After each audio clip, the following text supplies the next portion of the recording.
Dear students, मैं संदीप स्वामी आप सभी का स्वागत करता हूं अपने इस नए यूट्यूब चैनल पर जिसका नाम है social studies Mantra.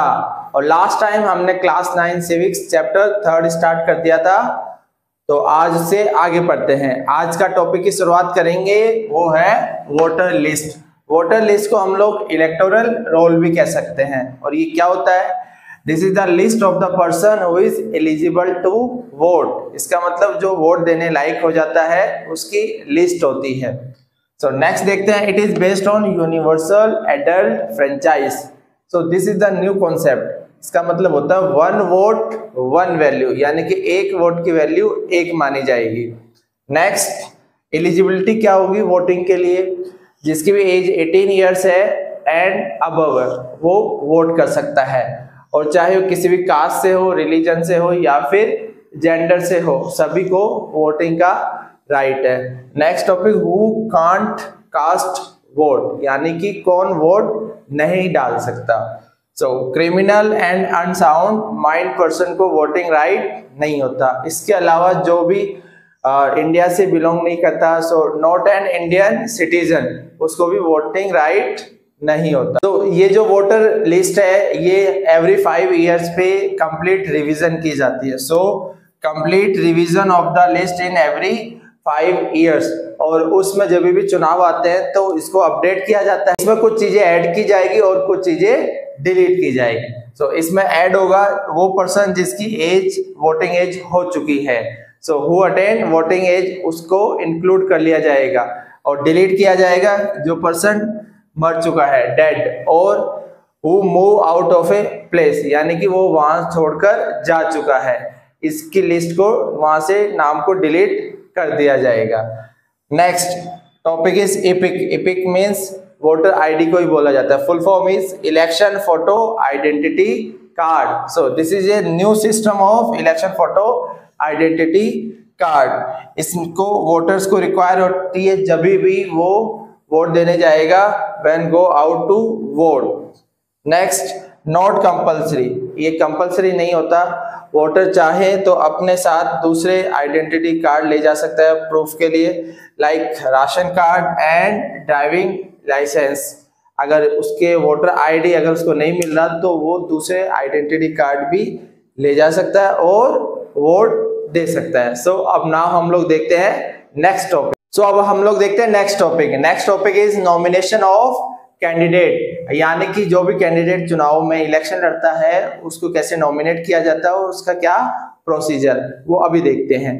So any person, anyone who can vote, यानी कि जो भी पर्सन वोट दे सकता है, can also become a candidate to contest election, यानी कि वो पर्सन एक कैंडिडेट भी बन सकता है। यानी कि कोई भी पर्सन जो वोट देता है वही पर्सन चुनाव भी लड़ सकता है, बट उसमें थोड़ा एज में डिफरेंस होगा। वोटिंग एज के लिए 18 ईयर्स होगा और कैंडिडेट के लिए 25 ईयर्स है। Next, party nominate their candidate who get party symbol and ticket. जिसके पास पार्टी का सिंबल होता है या फिर पार्टी का टिकट होता है वही पर्सन को पार्टी नॉमिनेट करती है। पार्टीज नॉमिनेशन को क्या बोला जाता है? पार्टी टिकट कहा जाता है। Next point, every person who wishes to contest an election, यानी कोई भी पर्सन जो चुनाव लड़ना चाहता है has to fill a nomination form. उसको एक नॉमिनेशन फॉर्म फिल करना होगा, उसके बाद उसको कुछ पैसा डिपॉजिट करवाना होगा and give some money as security deposit. Next, every candidate make a legal declaration giving full details of this thing. कोई भी कैंडिडेट जो भी चुनाव लड़ता है उसको कुछ लीगल डिक्लेरेशन देना होता है जिसमें कुछ डिटेल्स होती है। इसमें देखते हैं क्या क्या डिटेल्स होती है। पहली, जो भी सीरियस क्रिमिनल केस पेंडिंग है उसके बारे में उसकी डिटेल होगी। नेक्स्ट, डिटेल्स होगी एसेट्स की एंड लाइबिलिटीज, यानी उसके पास क्या क्या प्रॉपर्टीज है, और लाइबिलिटीज का मतलब उसने अगर किसी से लोन लिया है तो क्या उसका पेंडिंग है, वो डिटेल्स होगी। Last, educational qualification of the candidate. Candidate की एजुकेशनल क्वालिफिकेशन की भी डिटेल होगी। और ये जो भी इंफॉर्मेशन होगी इस सभी इंफॉर्मेशन को पब्लिक करना होगा, यानी लोगों को बताना होगा। The information has to be made public. इसका फायदा क्या होगा? ये जो इंफॉर्मेशन कैंडिडेट की सारी इंफॉर्मेशन वोटर के पास होगी तो वोटर के लिए इजी हो जाएगा आइडेंटिफाई करना। So this information provide an opportunity to the voters, यानी कि वोटर्स को ये अपॉर्चुनिटी देगा, मौका देगा टू मेक देयर डिसीजन, ताकि वो अपना एक प्रॉपर डिसीजन ले सके on the basis of information provided by the candidate, यानी कि ये जो भी इंफॉर्मेशन कैंडिडेट ने प्रोवाइड की है उस बेस पर कोई भी वोटर इजीली डिसीजन ले सकता है। सो अब नेक्स्ट टॉपिक देखते हैं। सो अब हम लोग देखते हैं next topic. Next topic is election campaign, यानी कि चुनाव से पहले जो कैंपेनिंग की जाती है वो पढ़ते हैं।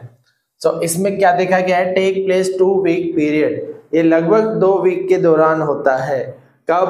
When announcement of final list of candidate and date of polling. Date of polling मतलब जिस दिन चुनाव होते हैं उस डेट के बारे में बात कर रहे हैं। तो जब अनाउंसमेंट हो जाती है फाइनल लिस्ट ऑफ कैंडिडेट की और जब चुनाव होता है तो इस दौरान लगभग 2 से 3 हफ्ते का टाइम पीरियड होता है, तब इलेक्शन कैंपेन काफी ज्यादा मात्रा में किया जाता है। Next point, during this period, इस पीरियड के दौरान अलग अलग जैसे कैंडिडेट, लीडर्स और पार्टीज क्या क्या काम करती है वो लोग देखते हैं। सबसे पहले कैंडिडेट्स, कैंडिडेट क्या काम करता है? कैंडिडेट कॉन्टैक्ट देयर वोटर्स, कोई भी नेता या फिर कोई भी कैंडिडेट अपने वोटर्स के साथ क्या करता है? कॉन्टैक्ट करने की कोशिश करता है ताकि उसे ज्यादा से ज्यादा वोट मिल सके। Next, political leaders, political leaders address election meeting, यानी कि वो इलेक्शन मीटिंग ऑर्गेनाइज करवाते हैं ताकि उससे ज्यादा से ज्यादा भीड़ इकट्ठा हो सके और ज्यादा से ज्यादा वोटिंग हो सके। Next, political parties, political parties क्या काम करती है? They mobilise their supporters and get their vote. Next point, newspaper and TV news, इसमें क्या देखा गया है कि उस दौरान जो इलेक्शन स्टोरीज है और इलेक्शन डिबेट है वो सारे दिन भर न्यूज़पेपर या फिर टीवी चैनल में आते रहते हैं। अब नेक्स्ट टॉपिक देखते हैं हम लोग, इम्पोर्टेंट स्लोगन्स, जो फेमस स्लोगन हुए हमारे हिस्ट्री में ड्यूरिंग इलेक्शन कैंपेन। सो सबसे फास्ट देखते हैं गरीबी हटाओ, ये किसने दिया था? By Indira Gandhi in 1971।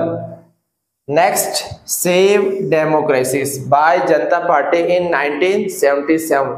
Next, third, land to the tillers, ये वेस्ट बंगाल असेंबली इलेक्शन में दिया गया था, किसके द्वारा? बाय लेफ्ट फ्रंट इन 1977 में ये भी।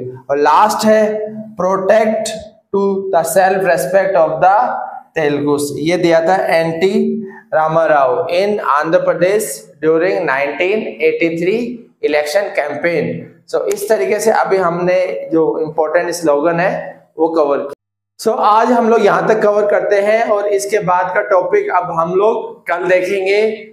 और तब तक देखते रहिए सोशल स्टडीज मंत्रा, और इस चैनल को जरूर अपने दोस्तों में लाइक करें, शेयर करें एंड सब्सक्राइब करें।